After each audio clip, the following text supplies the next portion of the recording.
It's Jerry Butler. We're back again with Joe FEX, and we're going to pick right up where we left off at. Now, Joe, you got so many different things here. Like, I want to continue right here with Alaska. Now, what you have mean, here... Antarctica? Antarctica, I'm sorry. Yep.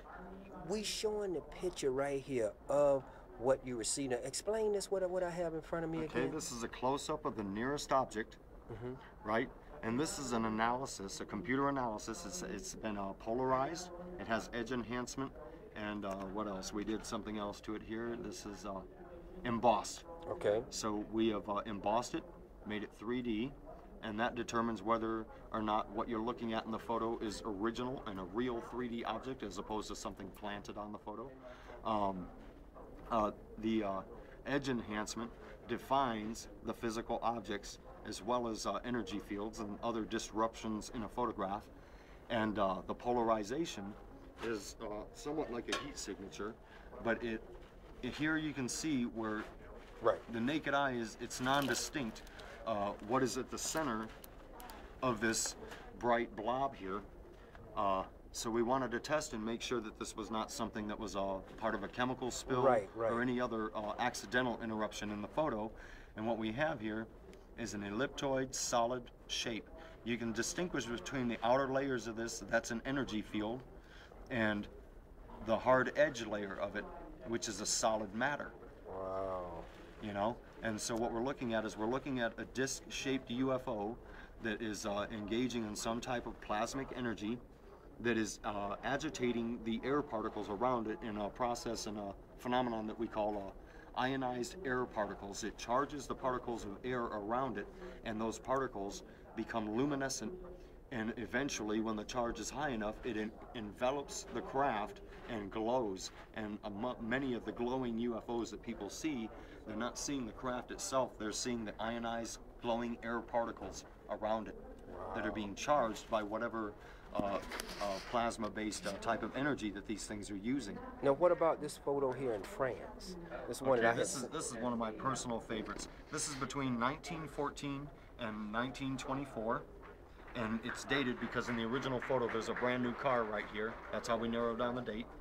But here we have a massive, massive UFO-looking object in an age when no one ever heard of flying saucers or UFOs, and of course this beautiful French chateau. This was found at an estate sale in France, and one of my colleagues in antiquities emailed me from France and asked me about it, and I told him, hell yeah, pick that up. And he picked it up and brought it back to the States, and he sold it to me for a very amount, I think $45. It was a wonderful investment, but to date, out of all the old things I've found and original artifacts I've discovered, this is still my favorite, absolute favorite one. Now, look, I see another one here that people probably won't be able to understand, but this, what is this picture I'm focused on right now? The picture there is a close-up taken in the early 1940s, long before anybody ever heard of a Bigfoot. Bigfoot wasn't publicly known until 1958 with the Jerry Crew incident. Basically, this miner in Oregon complained to his family that there were big hairy guys that would strip his fruit trees and were constantly bugging him out on his land in Oregon. And of course, Oregon is a major, major Bigfoot hub. Yeah, it's a hot spot. Right, it always has been, and it still is to this day. But no one believed him. Nobody in his family. They all thought he was been mining and hanging out in the mountains too much. And he had one, I can't remember if it was a nephew or, but he had one second generation down relative that believed what the old man was saying about these things. The rest of his family didn't believe him at all. Well, he passed away, and the family was going through the old family photos, and they find this negative in this photograph of exactly what the man was describing. And they all thought it was kind of a joke, but they didn't think it was important. They threw it in the trash. And thankfully enough, this man's nephew, the one person in his family that believed him, as soon as he heard about it, he salvaged both the negative and the original out of the trash can, and many years later it would end up in my possession. Right. But basically, one of the things I like to focus on and that I specialize in is the retrieval of antiquities that far predate public knowledge of these things, with the premise that You know, you can't fake something that no one has ever conceived of yet. Right. You know, if no one's ever heard of a UFO or a flying saucer, then why do we have it in 1920s photos? Why do we have it in, you know, 1900s, 1800s? You see it across the board. These things are showing up in all these old documents in an age when people had no exposure. Come around this side, Certainly. please, and explain to me what these pictures are like. This one right here, what exactly? Okay, these are graphics logos that I chose. I'm a major cat fan and also an amateur Egyptologist. I love Egypt and Egyptian culture, especially pre-Pharaohs. This is a statue. You're actually looking at a negative rendering of a statue that rests in the British Museum, and it is Sekhmet. She was an extremely important deity. Most people are familiar with Bast, the cat-headed goddess of Egypt.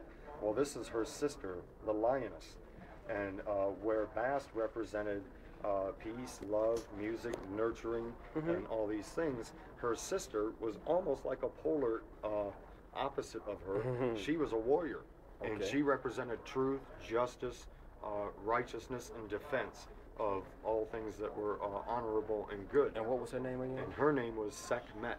Sekhmet. Now, Right. look, I see you have some other pictures over here, and I'm going to try to do this before we actually have a lot of traffic coming through. Okay. What is this one right here? Okay, this one here was shot in the mid-60s. It was shot by a man named Paul Villa Jr., and he lived just outside of Albuquerque, New Mexico. Most of his photos were taken just outside of Albuquerque. He would get a little buzz in his head, and he would be compelled to drive to a location. When he arrived at the location, these things would show up and telepathically instruct him to take photos.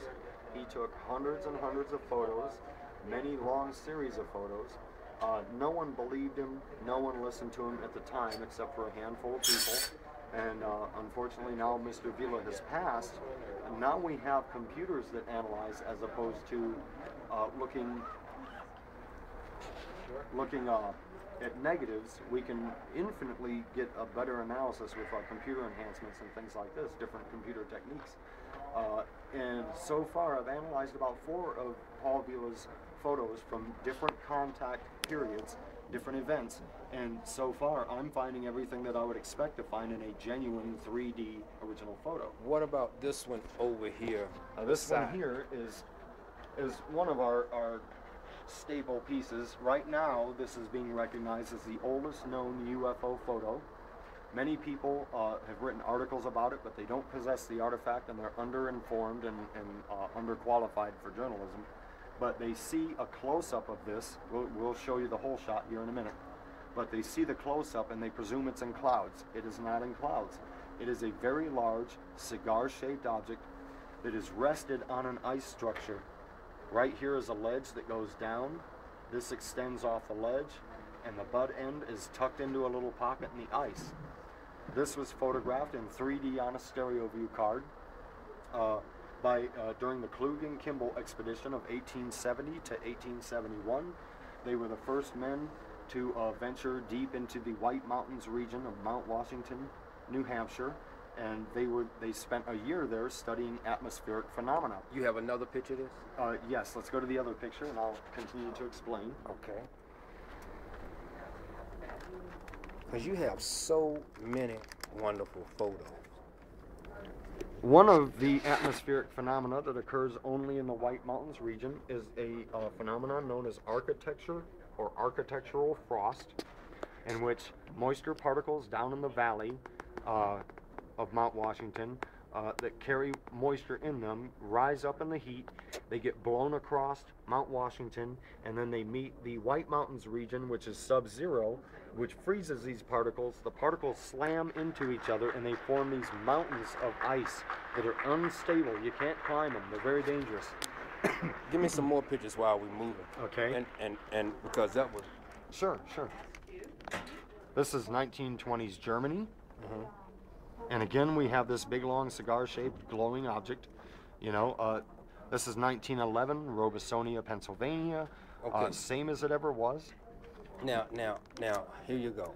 What I want to do, give me your contact information once again. We're getting right up. Well, I have it. It's MSN. Okay. Yep. You can contact me at joefex@att.net. Okay, Joe. No, I want to thank you so much for your precious It's been time. an absolute